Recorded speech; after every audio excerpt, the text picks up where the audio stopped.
big fan of what I've seen so far from Suicide Squad, and I like where they're going with that. Probably the only DC property. Yeah, I'll stop right there.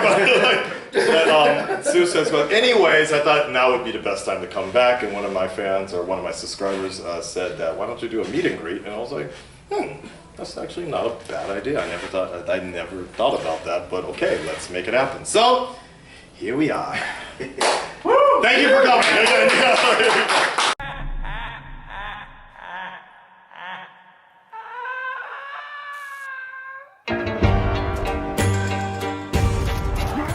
All right, so please make it good, make it great, make it last.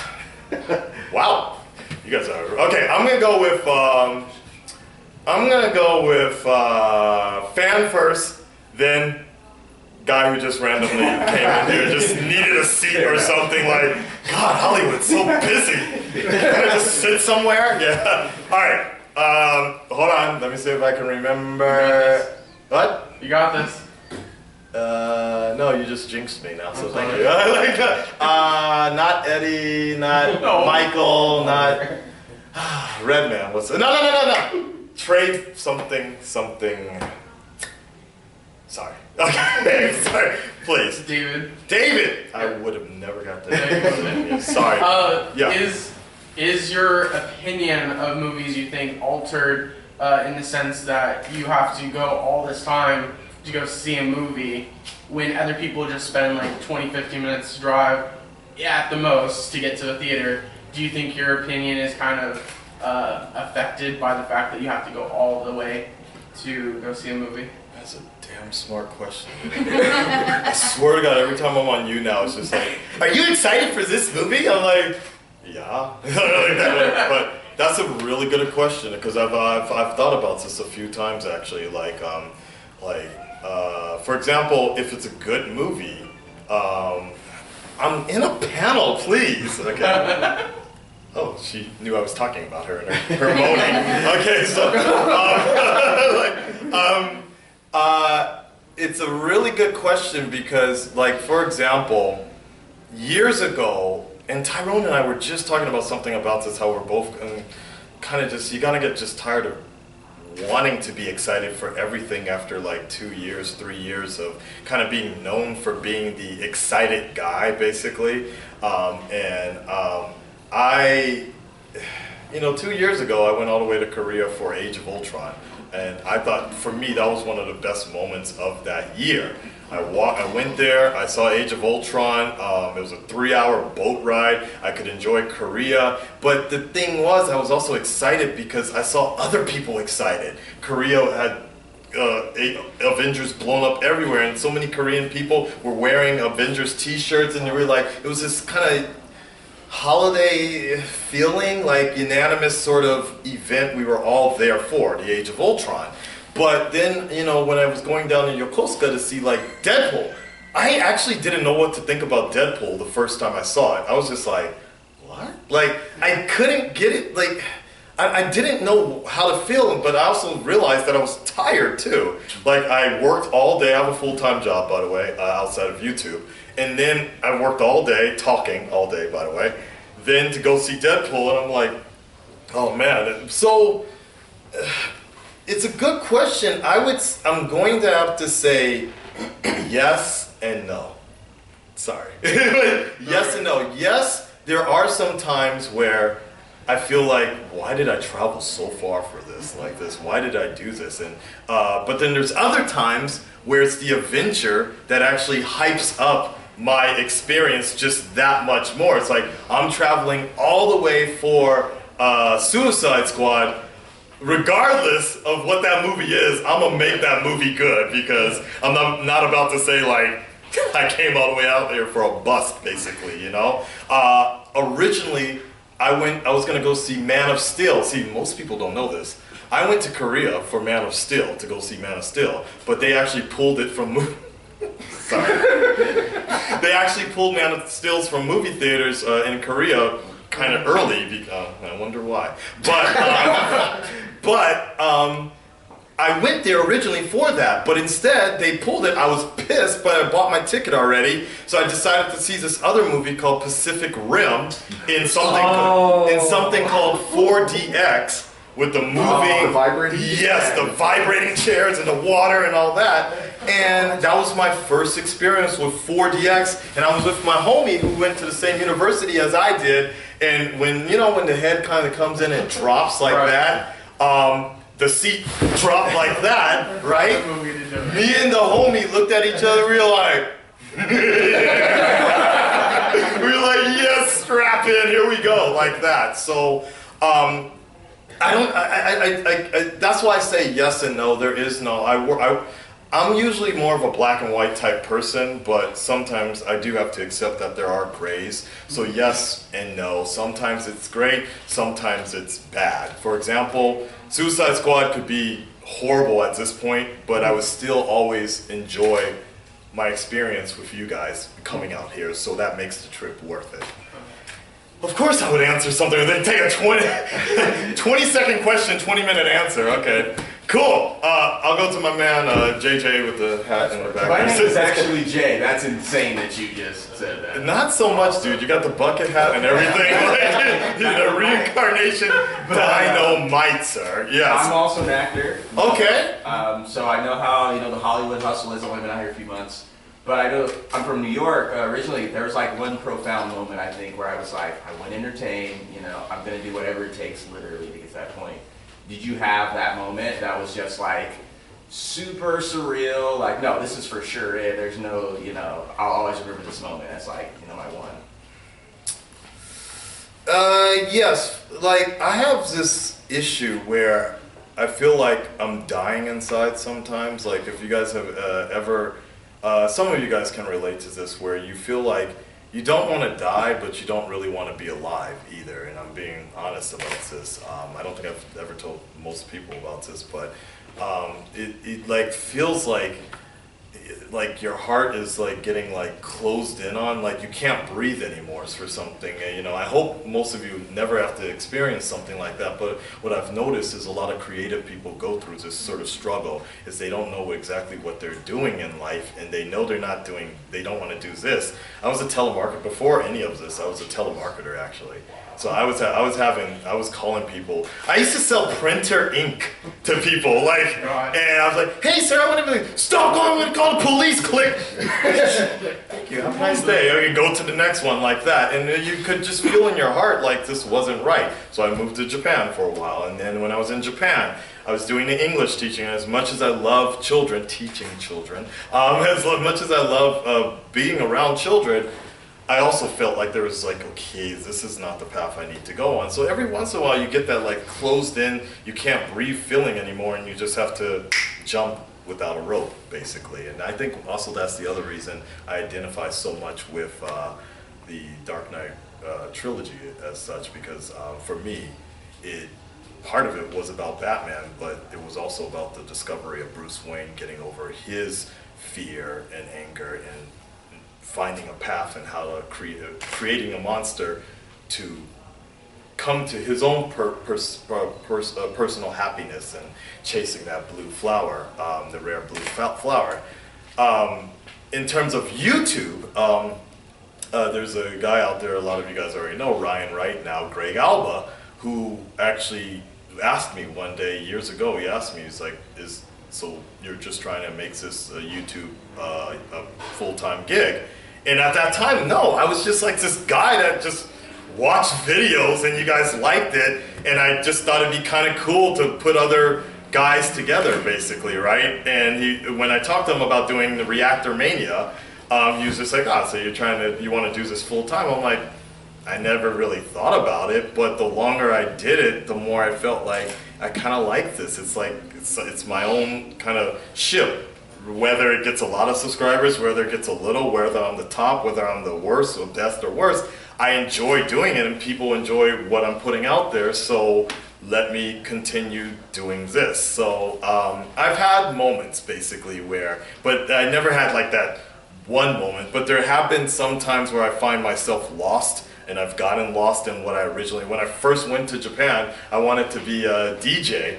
and I didn't want to be a DJ, but I wanted to DJ because I realized I could be a piss poor mediocre DJ, and people would still watch me because like whatever, like wow, yeah, Justin Bieber. So, but I just felt like that.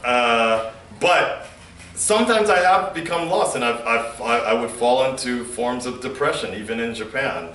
And it's easy to do that in Japan, actually, because you're lost in your own mind. Nobody speaks English fluently, and you can just get trapped in this like asylum of your own mind sometimes. So luckily, though, I find ways to pull myself out. And about 3 years ago, I came back here, and I had dinner with a few of my good friends in my hometown of North Hollywood, and it just made me realize that, okay, I enjoy it, and my friends also enjoy what I do with YouTube, so let me get back to Tokyo and takes this full steam ahead like that.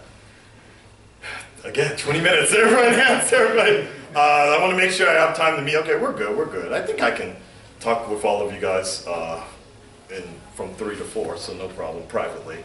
Okay, next question. Okay. Yeah. Sorry, what was your name again? Oh, my name's Primo. Primo, wow. Italian, long story. I'm a big tech guy from the beginning of everything, and I'm kind of straddling the line between old school and new school. My son Matthew is 16, and he talks about people like PewDiePie and yourself. PewDiePie. And who's the other guy? Arden or Sharpness Prime. Sharpness Prime. Like just as easily as he talks about J.J. Abrams. It's just on the same level, and he's a. I think you'd be really good at this type of stuff in the future. How did you? Like I said, I know you said you didn't set out to do this. Right now we're kind of in the middle between YouTube being fun, a nice hobby, and actually becoming a monetized career. How do you go from 16 to eventually start doing it? What's the best way to start? Honestly, just being. I hate sometimes being honest, because I know some fans are like, you're such a goddamn downer, but like I've studied philosophy a lot, and sometimes I do fall in the form of nihilistic tendencies and such, but honestly, you don't. Like, I'm being completely honest with you. Like, actors, there's a craft that they can study, and they can do things like that. You can go to acting school, but there's not really a YouTube school like that. And what I'm trying to say is, there are at this point there are forms of becoming a popular YouTuber. You can get in touch with agencies. You can find people that will actually make you better, but it's not you anymore. It's not your channel. You're just kind of almost like a booth babe, so to speak, or something. You're a hired act, basically, and that's. I'm not saying it's wrong. It's fine. I mean, that works well, but the problem I see, especially with the youth of tomorrow, is that they look at a lot of YouTubers and they think this is the way. Like, if you're just yourself, if you go out there and make a goddamn ridiculous prank offending somebody, that's the way you become famous or something like that. Or if you start making call-out videos, or if you you do a bomb prank or something like that, which is hella funny, but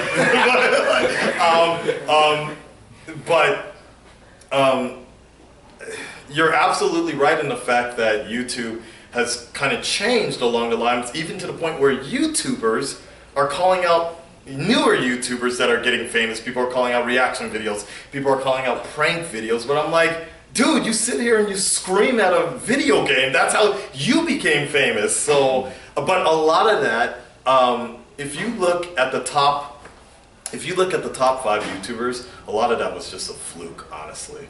Like, it was the right moment, it was the right time, just like the silver age of television, basically. It's like, you just were in the right place at the right time, and now you're kind of the captain. You're steering the ship, so to speak. One of my best friends or YouTubers, Tyrone Magnus, we can overall say that his career in life would have been a lot different if Star Wars was never made. the Force Awakens. That was his kind of claim to fame. How he got really famous. And we were just talking about this 2 days ago. I'm like, I know more about Star Wars than he does, but he was just like, yeah, man, all I did was a Chewbacca sound, and like, I blew up like that, But he's a fan of it, but he doesn't know a lot of it yet. So the best advice, I mean, honestly, I feel like you can have a craft, and I get frustrated too because I come from a radio background, and I learned when I was 15 years old, I was hustling carts and these vinyl record things. So, like, you just go over with these 8-track tapes, and at the radio stations, I was working for famous DJs like Rick Dees and Casey Kasem. I grew up under those cats, and I learned their craft, and I get frustrated sometimes because I try to bring some production value into a YouTube channel, into my intros and my production, and people, like, I get like 3,000 views or something like that, whereas someone doing nothing will get 10,000 views. And sometimes that frustrates me because I feel like the audience doesn't appreciate quality being put into a video. But quality is very subjective on YouTube. So, there's a guy that's famous for breaking eggs on a wall and just throwing food on the wall.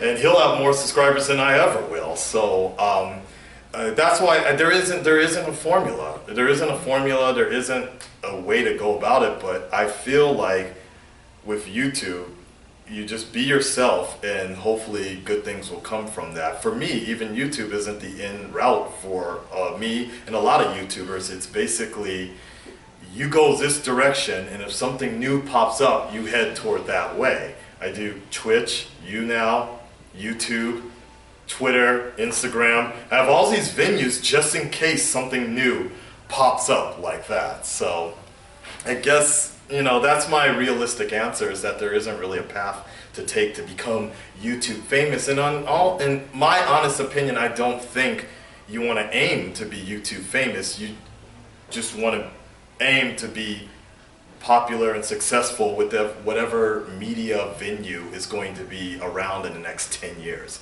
because it's always changing. So, remember all those people that invested in MySpace? Like, I'm a MySpace band, right? So keep that in mind. Yeah. Hi, friends. All right, next question, please.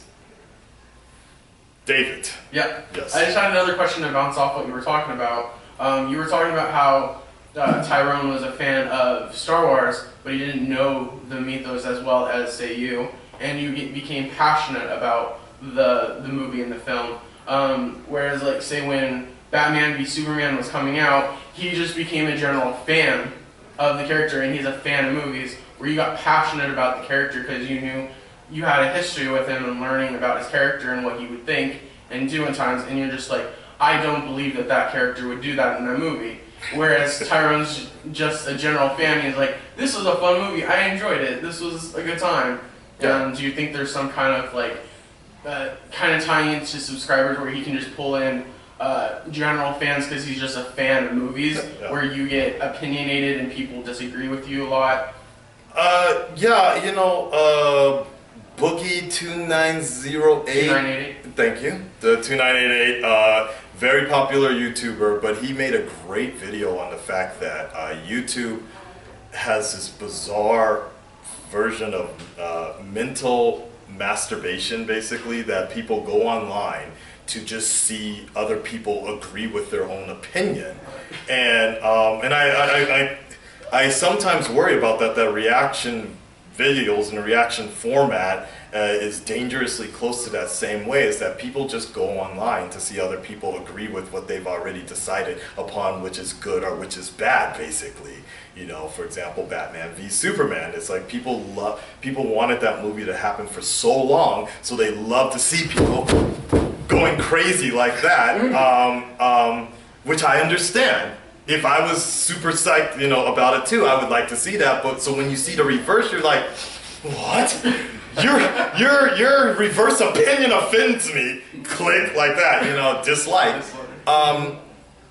So I mean, but it's fine because it's obvious people are gonna want that. Like they want to latch on to people who are more positive or have a more of a general positive outlook among all things. When you have a more general agreement on things and you agree with the majority, then you're going to get the majority of following like that. So, and that's not taking anything away from what Tyrone does, what I do, or what anybody else does. It's just that's kind of just the way this stuff kind of works out. Like I actually appreciate the fact that people will dislike my stuff, but my commenters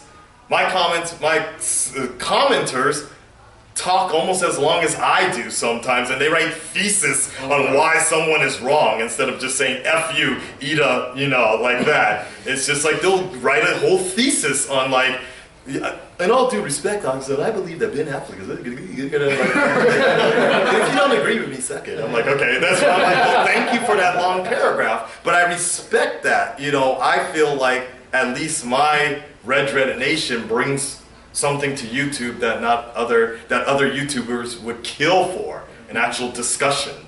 So, yeah, there you go. Okay. All right. Any other questions? Anything else? Just a quick question. I know you're in Japan. Did you ever get a chance to see the show Mr. Robot?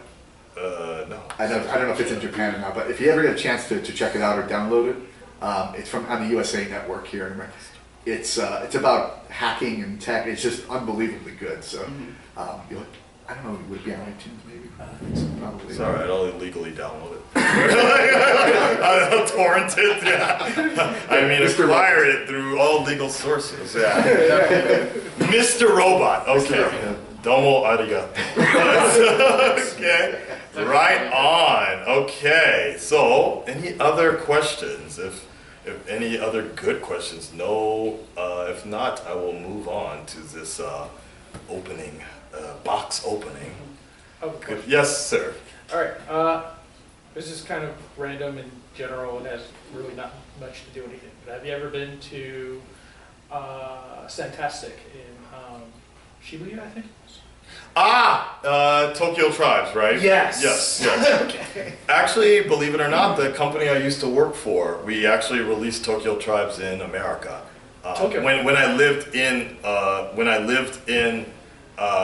America, I worked for an anime and manga company, a distributor, and we released Tokyo Tribes actually, and so a little bit.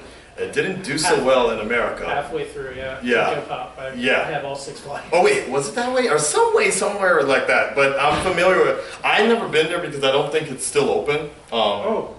Maybe, but in Shibuya. Yeah. You know what? I think I walked by it. He takes pictures in his store all the time. Really? Yeah.